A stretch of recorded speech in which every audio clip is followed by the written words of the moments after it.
I'm done with our procedure. 360 degrees liposuction with etching. No, etching. Bakit kinuntur natin? I did contouring. So, 360 hanggang likod. Then, the bra line. Then, here, nag-contour tayo para magkaroon ng korte. No? So, you can see here the line. No? And the linya alba, yung gitna. Then, after liposuction, we did fat transfer to the breast.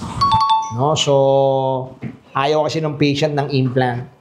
So, fat transfer tayo with PRP, stem cell. So, platelet-rich plasma para yung viability of the fats. Mas marami yung mabuhay na fat cells. So, hopefully, mga 80% ng fats ang mag-survive.